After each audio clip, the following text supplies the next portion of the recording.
Frankenstein by Mary Shelley, dramatised in 2 parts by Nick Stafford. Part 2. Frankenstein has been brought on board a ship bound for the North Pole. The creature he created has murdered his brother, and a young woman has hung for the crime, while Frankenstein remains silent. He tracks the creature to the mountains.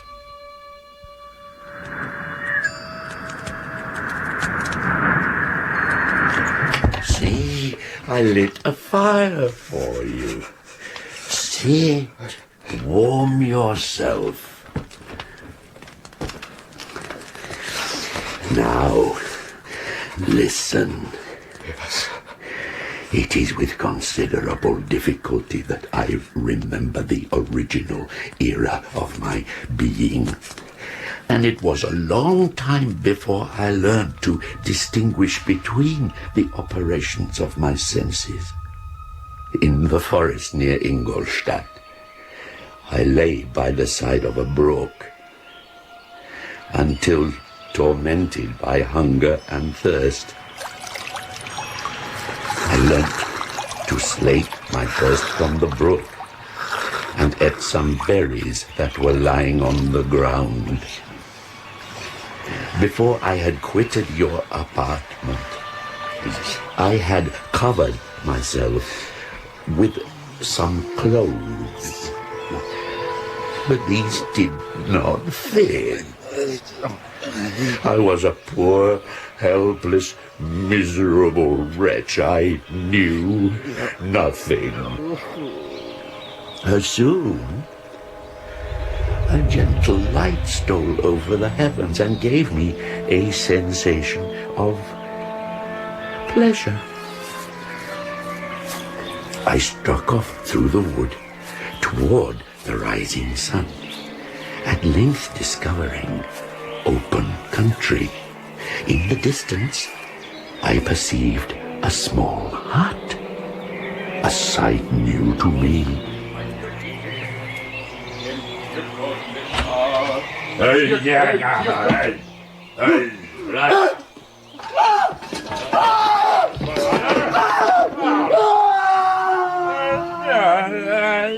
His flight somewhat surprised me, but I was enchanted by the hut, dry and warm, and I greedily devoured the remnants of the man's breakfast. From there I proceeded across the fields for several hours until at sunset I arrived at a village. How miraculous did this appear! The huts, the neater cottages, and stately houses engaged my admiration by turns. I entered one of the cottages.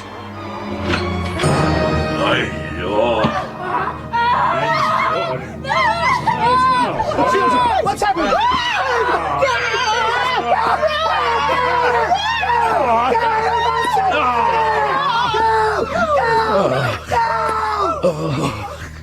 I ran for an age until I came across an isolated cottage with an adjoining hovel, wherein I took refuge from the inclemency of the season and still more from the barbarity of man. Fixing my eye to a crack in the door, I spied a small girl, meanly dressed in a coarse blue petticoat. Her fair hair was plaited. Agatha? I'm going for milk, Felix. Don't be long. The young man entered the cottage, and turning in my hovel, I found another crack through which I could spy the interior. Agatha has gone for milk, Grandfather. Yes, I know. I'm going for wood. When the girl returned with the milk, she sat down by the old man, and he, taking up an instrument, began to play. He played a sweet, mournful air, which drew tears from the girl. I felt sensations of a peculiar and overpowering nature, a mixture of pain and pleasure such as I had never before experienced. Soon after this, the young man returned with some wood, and taking up what I now know to be a book, read aloud. O spirit, that dost prefer before all temples the upright heart After of many pure, nights witnessing instructed. this, I For thou perceived knowest, these people possessed thou a from the method first of wast present, and with communicating mighty their wings experience outspread, and feelings dove-like, to one satst another brooding by on the sounds, vast what I abyss, now know and to be madest words. What in me is dark? This was indeed a low, raised godlike and supported, science, that in the and I height of this ardently great desired to become alias acquainted with eternal it. providence. For many months I listened and learned until I felt capable of approaching these gentle people, myself capable of speech. However, one night when I was foraging for food, I bent down over a pool of water to drink, and when the moon came out from behind a cloud, I twisted, thinking something fiendish behind me. There was nothing. Again I looked behind me, not comprehending what I saw in the pool. Oh, no! The first word I uttered. No, no, no, no, no!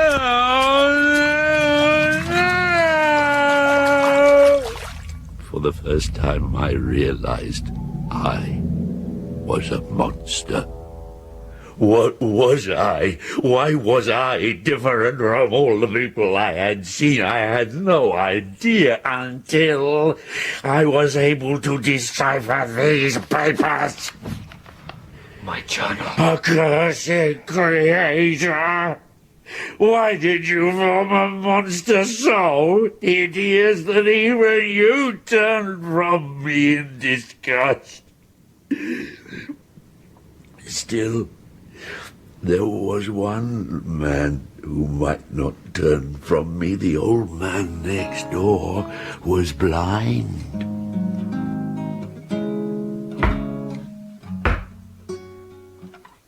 Come in. Pardon this intrusion. I am a traveller in want of a little rest. Enter. Unfortunately, my children are not home. And as I am blind, I'm afraid I shall find it difficult to procure food for you. Oh, do not trouble yourself, my kind host. I have food. It is warmth and rest only that I need. Where do you travel? I am going to claim the protection of some friends whom I sincerely love, and of whose favor I have some hopes.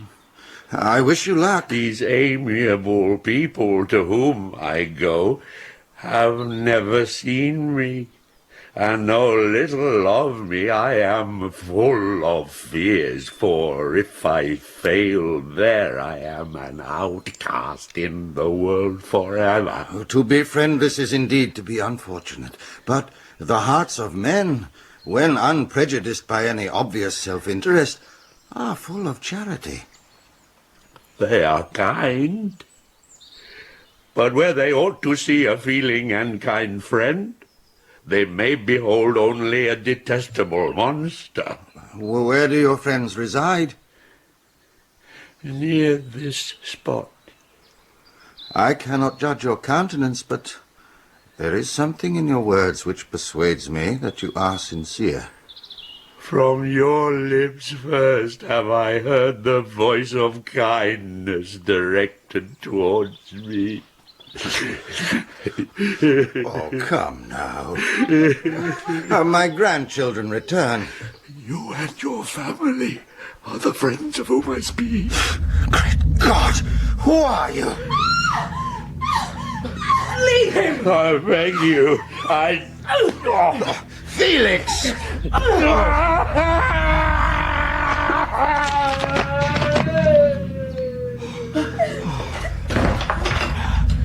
That branch! The monster broke it as if it were a twig! Monster? Cursed creator! Why did I leave? Why in that instant did I not extinguish the spark of existence which you had so wantonly bestowed? Do not be frightened. I shall not harm you. When night came, I wandered in a wood, no longer restrained by the fear of discovery.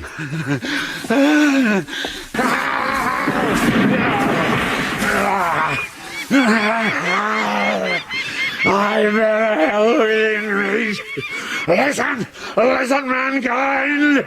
I declare everlasting war against your species, and most of all, against him who formed me and sent me forth to this insupportable misery.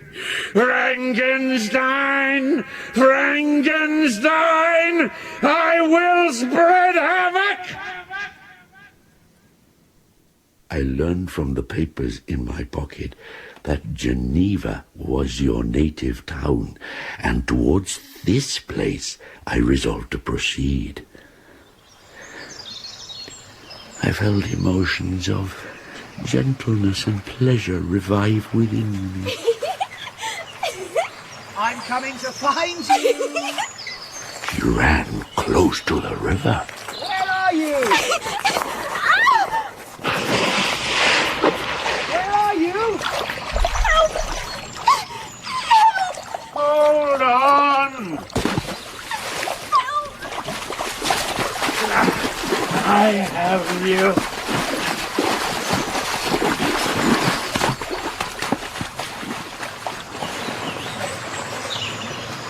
Wait. Please wait. Where are you? Wait. Where are you? The girl is here. Who's that? Over here. She fell in the river. Get away from her! I saved her from the river. I had saved a human being, and my reward was to writhe under the pain of a wound which shattered flesh and bone. After some weeks my wound healed and I continued my journey.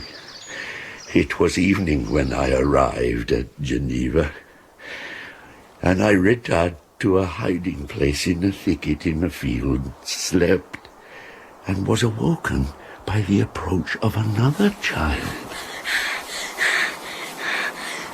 A beautiful child.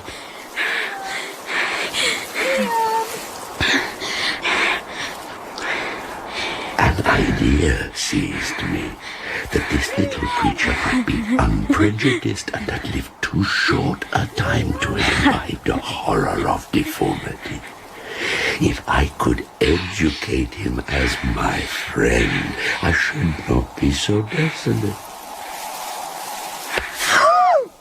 Child, I do not intend to hurt you.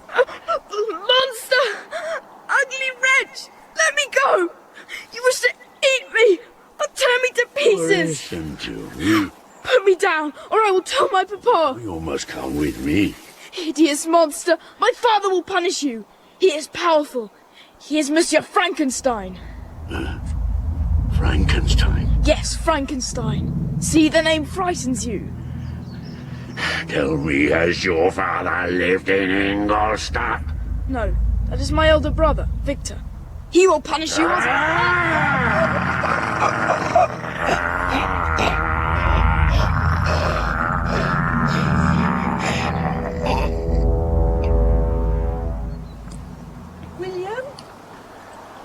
William is dead.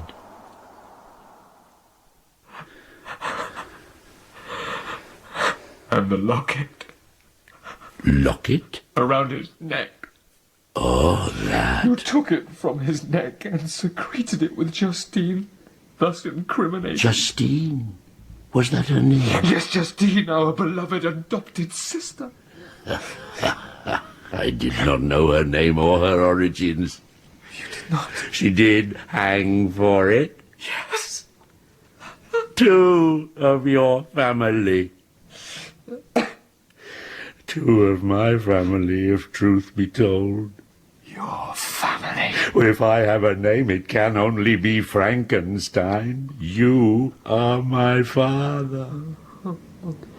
The locket, it contained the portrait of a most lovely, benign woman.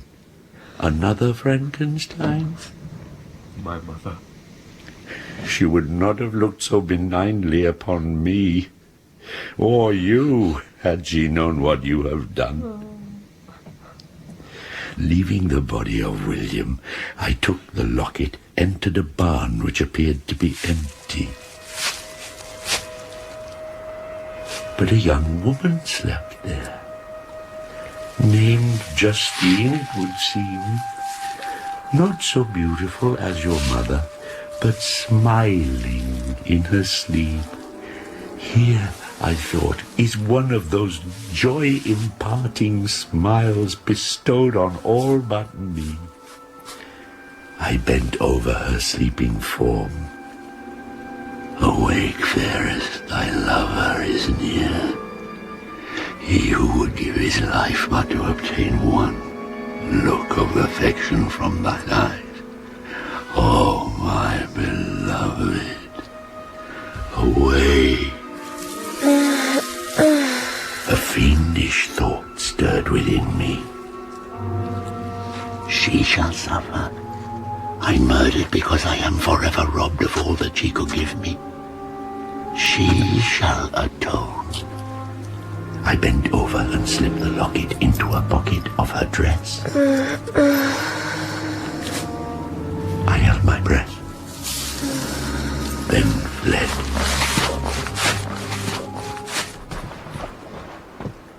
I am alone and miserable. Man will not associate with me, but one as deformed as myself would not totally deny herself to me.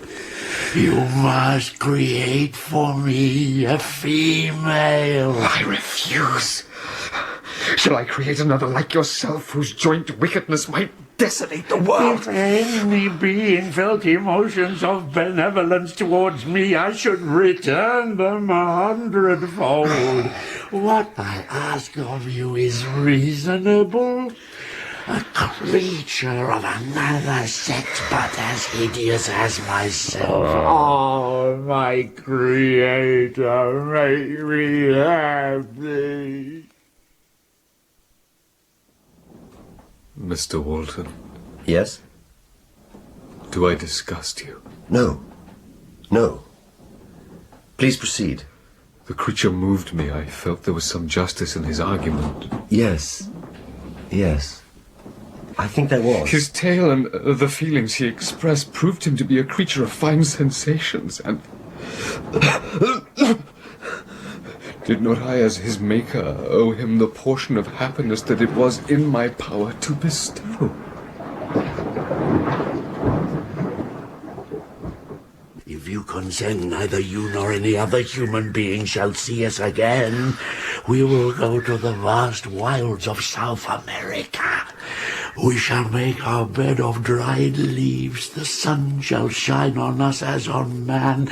I see some compassion in your eyes. How could you, who long for the love and sympathy of man, persevere in this exile? You will return and again seek our kindness, and again you will meet with our detestation. Again your evil passions will be renewed, and you will have a companion to aid you in destruction. I cannot consent. I swear to you, by you that made me, that with the companion you bestow, I will quit the neighborhood of man. My life will flow quietly away, and in my dying moments I will not curse my Maker.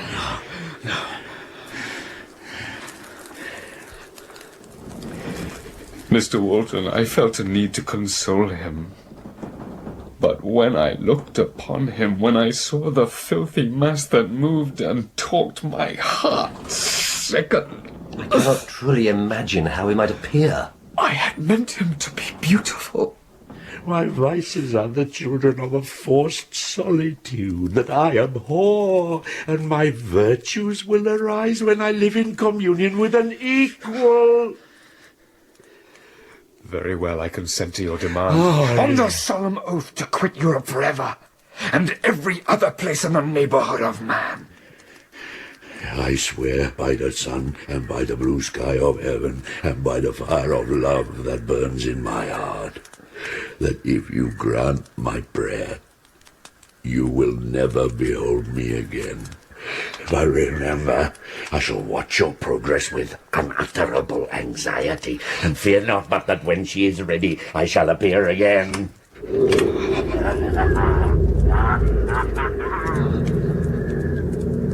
O stars and clouds and winds, crush sensation and memory. Let me become as naught. I'm happy to remark, my dear Victor, that you seem to be returning to yourself. It is true, Father. I do feel a little better. Yet you are still unhappy, and you still sometimes avoid our society. I have conjectured on this, and an idea has struck me which I must put to you concerning the source of your present state. Oh? Do I alarm you? No. What is your idea?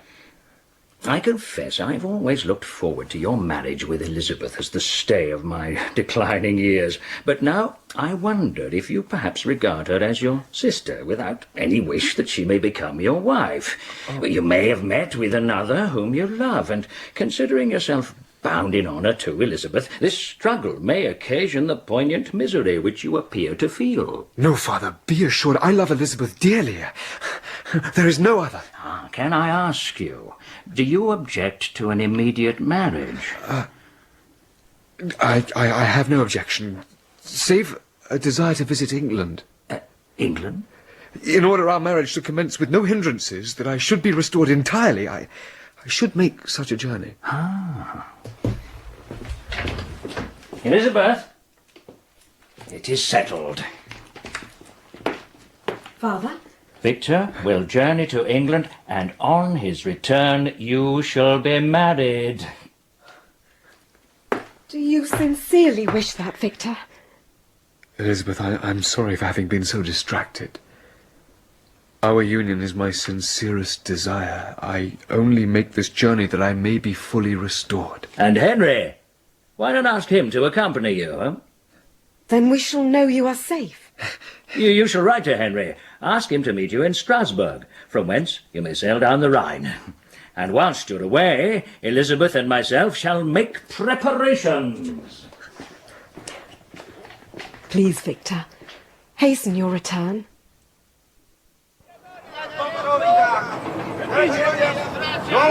Friends tell me that we should stay a day at Mannheim and Mainz, and that after Mainz the river descends rapidly between steep hills of beautiful form, and there are many ruined castles and black woods, and it's the time of the vintage. Oh, this is what it is to live! But Victor, why are you so sorrowful? Beloved friend. It was a clear morning in the latter days of December that I first saw the white cliffs of England. So, Herr Clerval, you wish to learn the Indian languages? Yes, Mr. Abbot. You see, I am sure that if I do, I shall be able to assist the progress of European colonization and trade. Well, I know someone who may be able to help you. Indeed. I shall introduce you to him. And you, Herr Frankenstein? I'm interested in anatomy, Mr. Abbot. Really? Anatomy displeases you? It does not displease me, but I must admit this preoccupation with the interior workings of the human body chills me a little. What's inside should stay inside, to my mind. Oh, but by knowing anatomy, we may learn how to preserve life. Well, we're all going to die, and it's not for us to say how or when. or to preserve life beyond that which has been decided. I associate anatomy with grave robbing. Wrong of me, perhaps, but there you are. However, each to his own. I have the acquaintance of a fellow of the Royal College.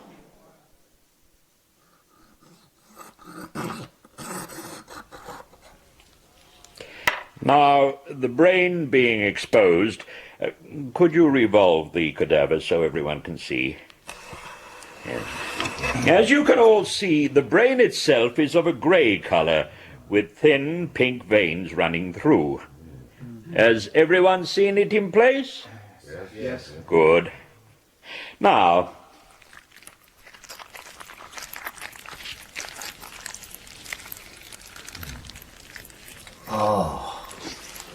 anyone is free to leave the theatre.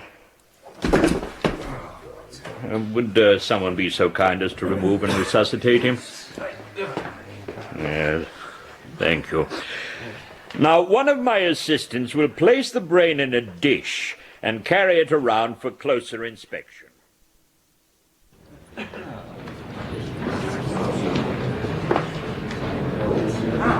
Professor Beaumont. Yes? I am a friend of Mr. Habit, Victor Frankenstein. Ah, yes, Habit mentioned you. A fine dissection and lecture. Thank you. I studied at Ingolstadt under the tutelage of Professor Waldem. Yes, I have heard of him. If there's any way I can be of assistance during your stay in England... Yes, there is. I mean to conduct some research for my own amusement more than any real purpose. I have my instruments with me, but of course, no material to work on. Yes, I see. I will pay whatever. Would you care to accompany me to my study? It's quieter there. I fixed on the remotest of the Orkneys.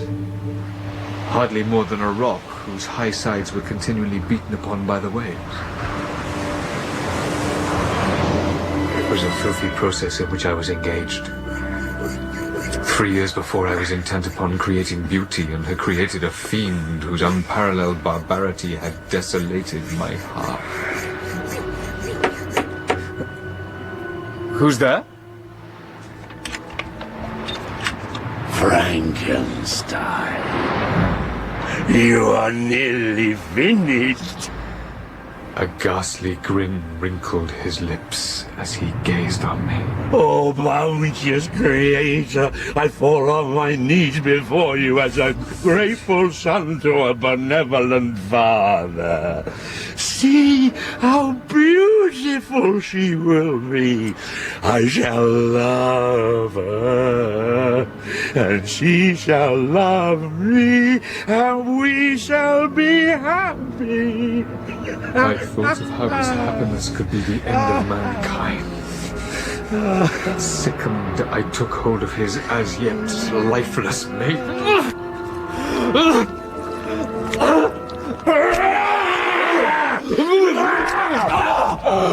Oh, no, I did not mean to strike you.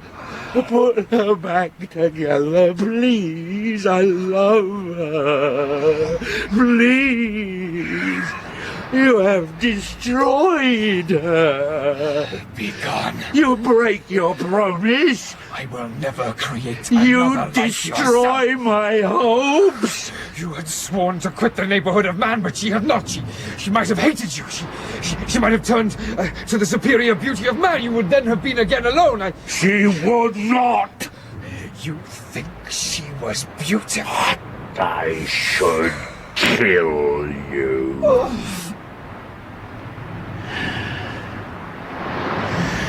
No, you would be absolved from your conscience. Rebuild her, or I shall make you so wretched the light of day will be hateful to you. Your threats cannot move me to do this act of wickedness. Shall each man find a wife for his bosom, each beast a mate, and I be alone? Are you to be happy whilst I grovel in the intensity of my wretchedness? Henceforth, dearer to me than light or food is revenge. You, my tyrant and tormentor, shall curse the sun that gazes on your misery. Devil, cease! Do not poison the air with this malice. You deny me the right to happiness. I shall be with you on your wedding night.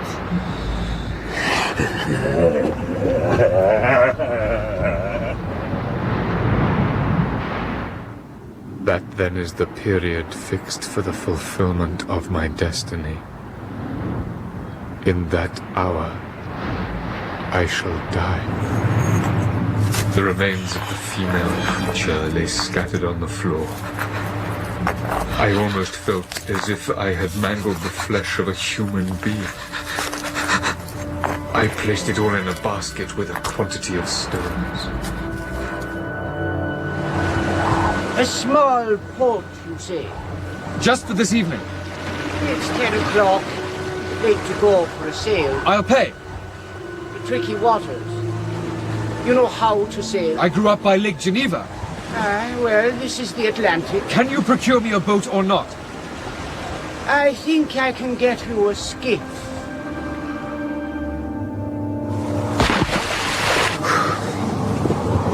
There. She is no more.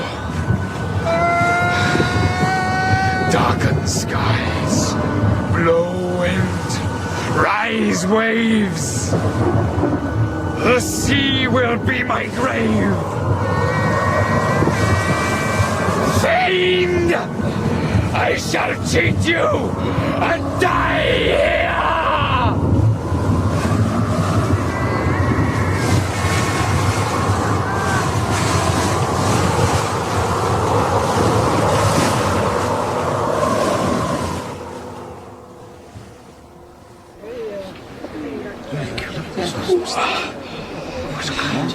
Where am I? You'll know that soon enough, but you'll not be consulted as to your quarters, I promise you. Why do you answer so roughly? Surely it is not the custom of Scotsmen to receive strangers so inhospitably. I don't know what the custom of the Scots may be, but it is the custom of the Irish to hate villains. Villains? You must follow me to Mr. Kerwin's to give an account of yourself. Who is Mr. Kerwin? A magistrate. I just walk. We'll follow.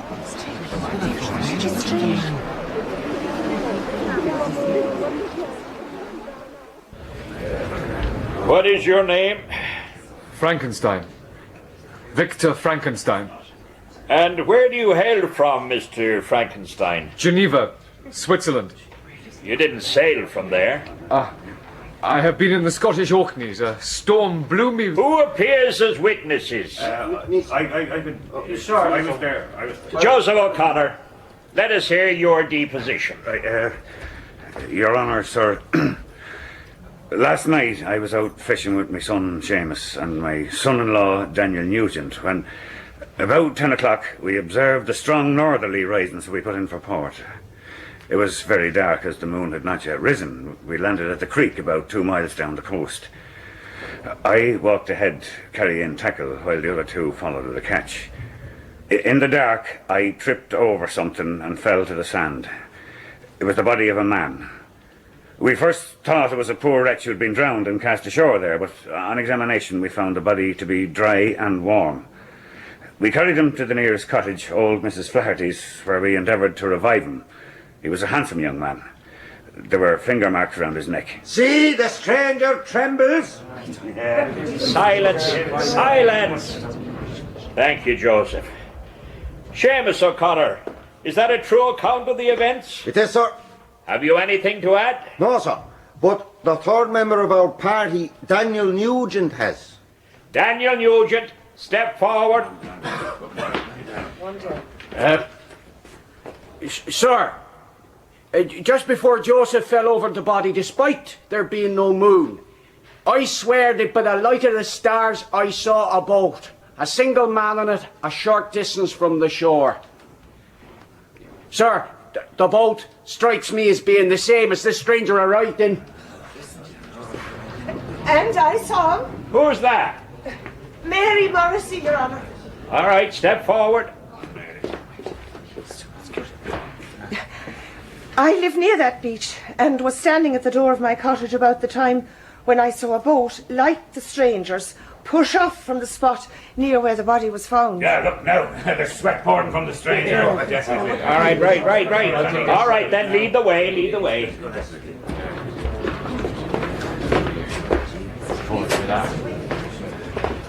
Now, Mr. Frankenstein, I shall enter first, then you follow.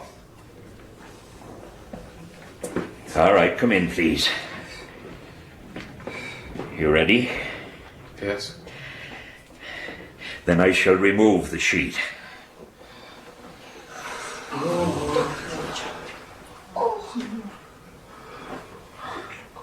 Henry.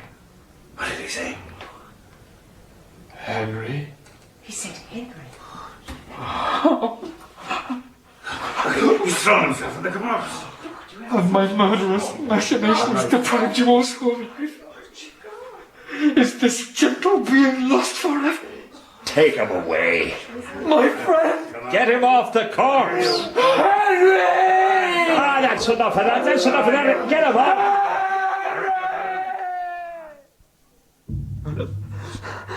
I murdered William, I murdered Justine, I murdered Henry. He's babbling again. Does it all the time. Please, help me destroy the fiend. He has his fingers around my neck. Please. He says someone has their fingers around his neck. Please.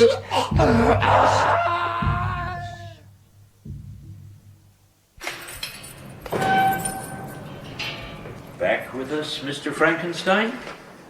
Yes. I fear that this place is very shocking to you. On the whole earth, there is no comfort I am capable of receiving. I know that the sympathy of a stranger can be but of little relief to one borne down as you are by so strange a misfortune.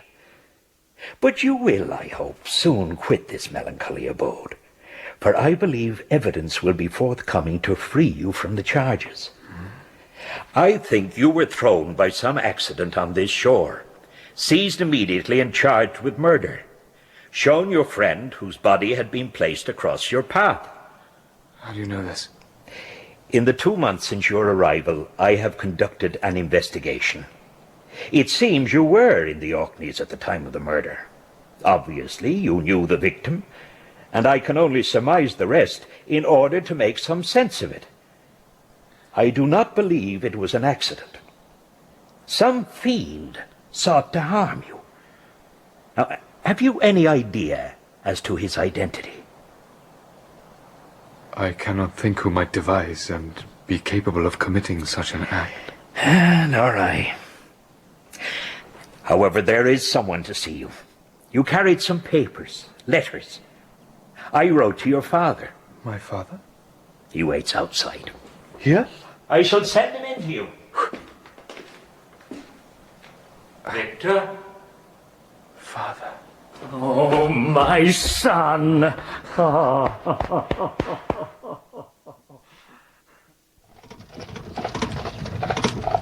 Victor, I know you feel deeply the death of Henry, but I think there is something else. Justine, poor unhappy Justine, was as innocent as I, yet she died for it, and I'm the cause. I murdered her. Victor. William, Justine, Henry, all by my hand. What's the explanation of these utterances? You would think me mad. Victor, you are my son. I wish it were not so. I wish I had no loved ones. I implore you never to make such an assertion again. Yes. I'm sorry, I am not mad. The sun and the heavens can bear witness to my truth, but I am the assassin of those innocents. They died by my machinations. How is he? See for yourself. Victor? I'm home. Victor? Oh, Victor!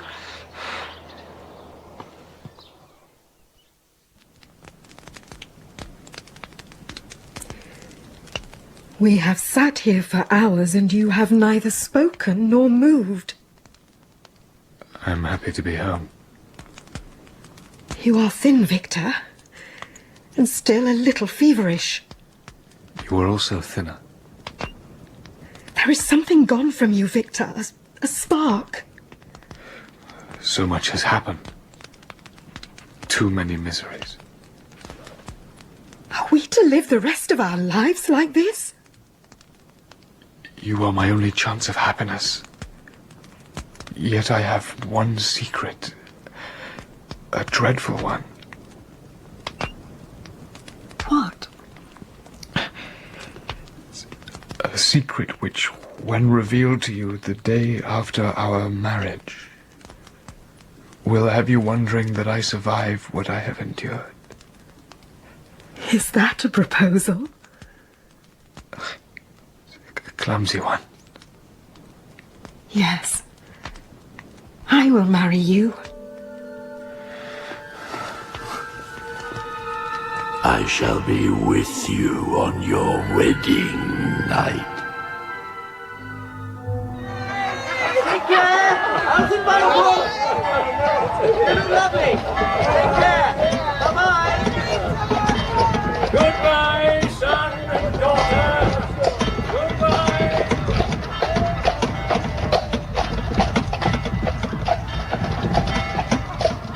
Happy? Yes. Savor it.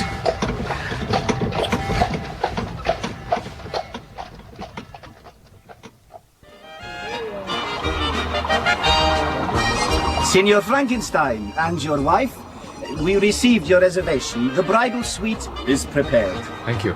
The musicians, they are Austrians on a tour. They come every year. I'll have someone show you up. Will you take dinner in your suite? Shall we? Oh, yes. This way, please.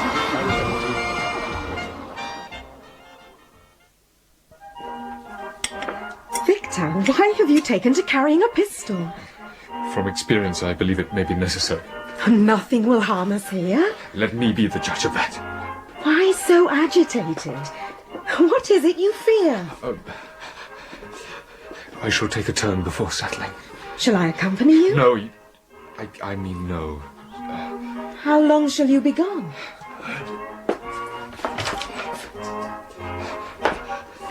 I do love you, Elizabeth.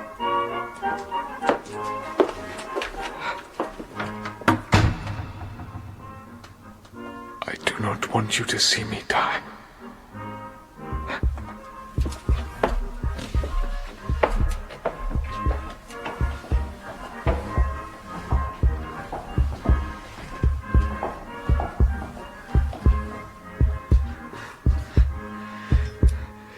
Come, demon. It is you or I tonight. Are you behind this door?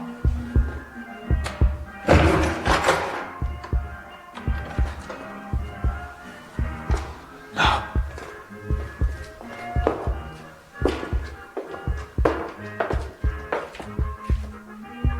This. Who's that? My apologies. What? Elizabeth! Did you hear us? Yes, where did you go? This way! Elizabeth! Dead. Not so steady now, the hand that made me. Now I shall leave you with your bride.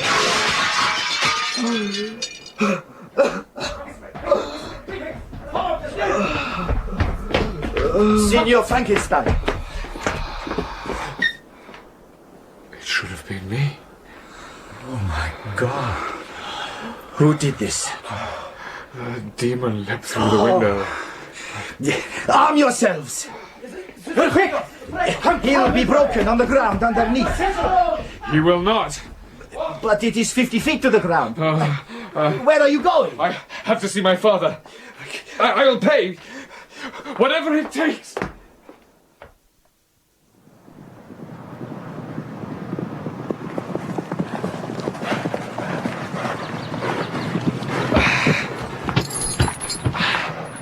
Father!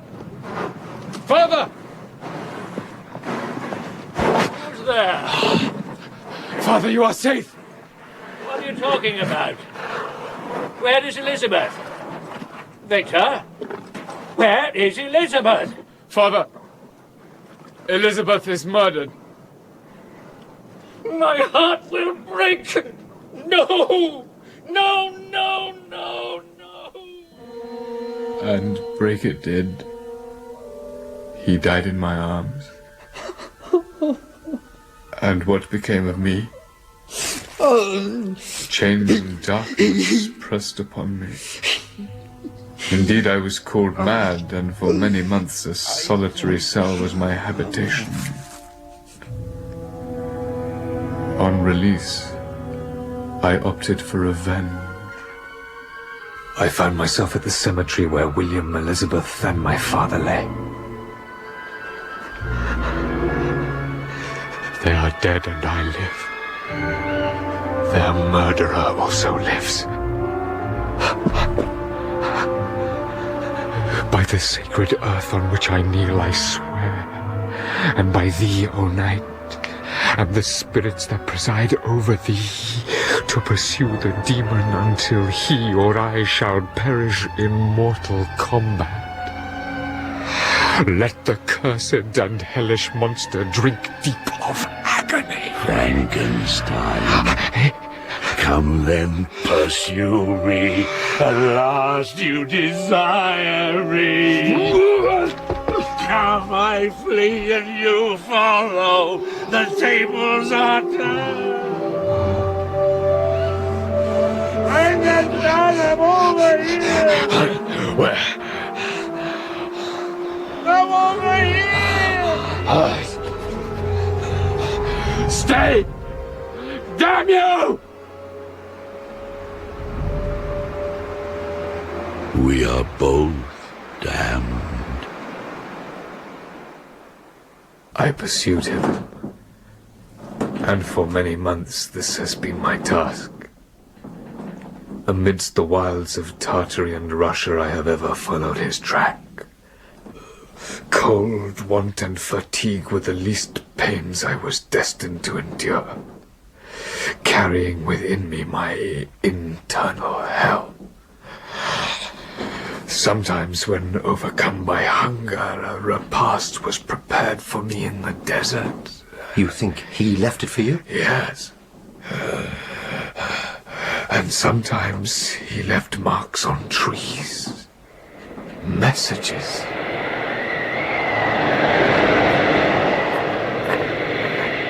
My reign is not yet over. You live and my power is complete. Follow me, my creator. Find just ahead of you a dead hare. Eat and be refreshed. Come on, my enemy.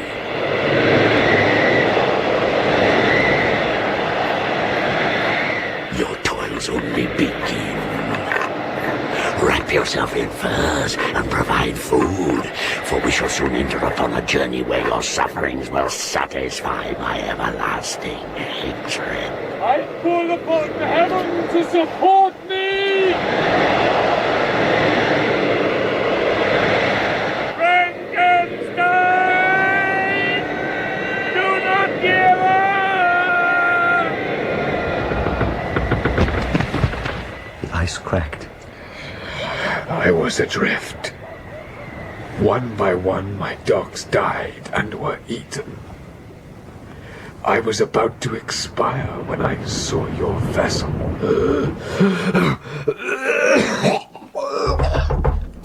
Who is it? Forgive my intrusion, but you must know, despite expectations, the ice is closing in again. The crew grow restless. No. I think we should turn back. No. At least consider it before the ice closes completely and we have no choice.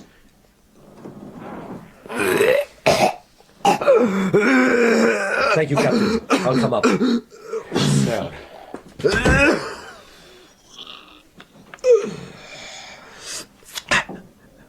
When younger, I believed myself destined for some great enterprise.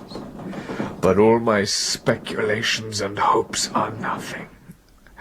I trod heaven in my thoughts, but how I am sunk, and my task is unfulfilled.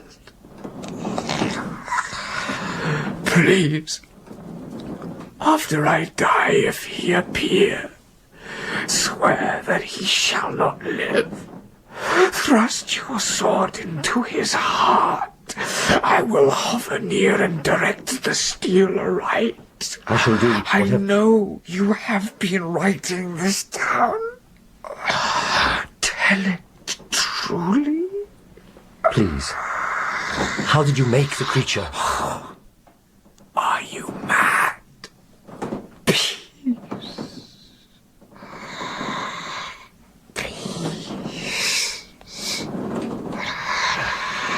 Learn from my miseries, and do not seek to increase.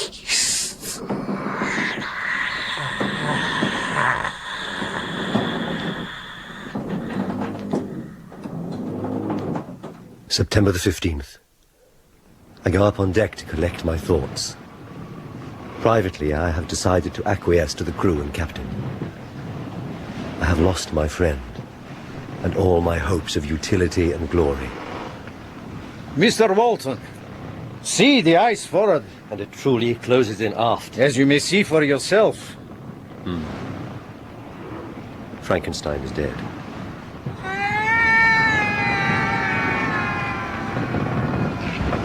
What's that? What's what? I heard something. The wind. I am sorry over Frankenstein. No man could have survived what he has endured. Are there lookouts posted? The usual one. I think we need more. To spy what? I do not know. Then what shall I tell them to seek? Anything. Is there something I should know? Am I master of this ship? Yes, Mr. Walton. Bosun, post lookouts to both sides, forward and aft. Aye, aye, sir. And the ice? Turn the ship around. Helmsman, starboard, 180 degrees. Aye, aye, sir. The North Pole will have to wait.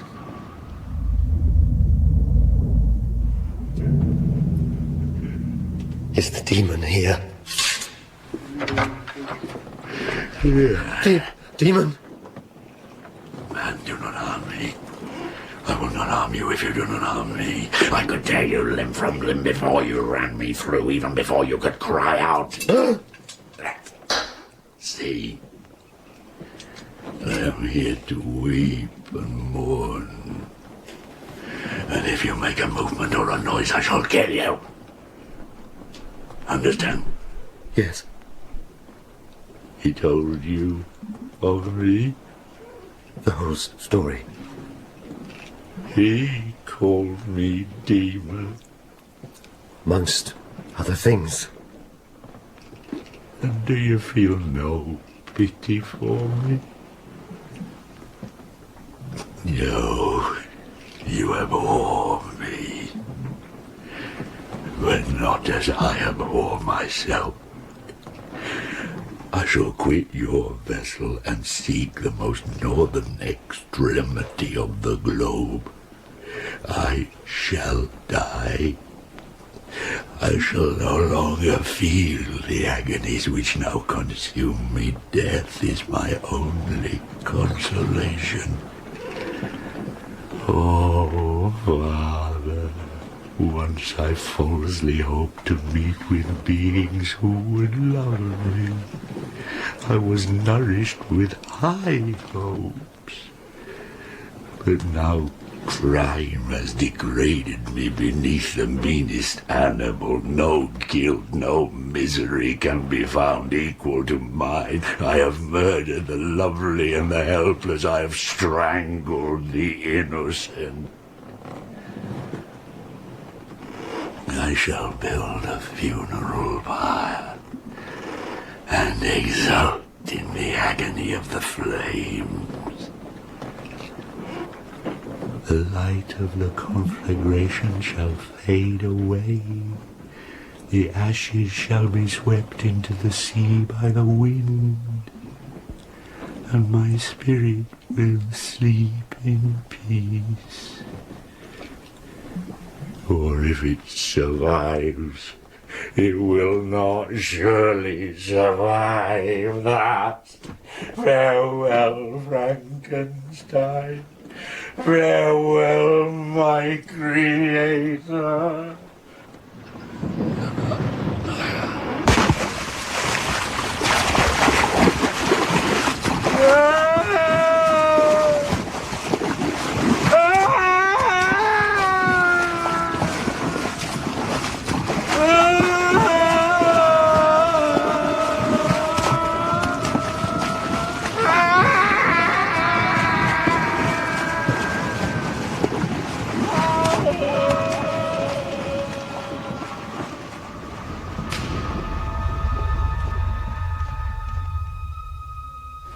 In Frankenstein by Mary Shelley, dramatised by Nick Stafford, Frankenstein was played by Michael Maloney, The Creature by John Wood, and Walton by Philip Joseph. Elizabeth was played by Janice Chambers, Clerval by Paul Panting, Alphonse by Ted Richards, and William by Sam Crane. De Lacy was played by Gavin Muir, Agatha by Deborah Berlin, Felix by Peter Kenny, and Habit by Malcolm Ward. Kerwin was played by James Berwick, the Nurse by Annie Tobin, O'Connor by Peter Caffrey, Nugent by James Telfer, and the Captain by Neville Jason.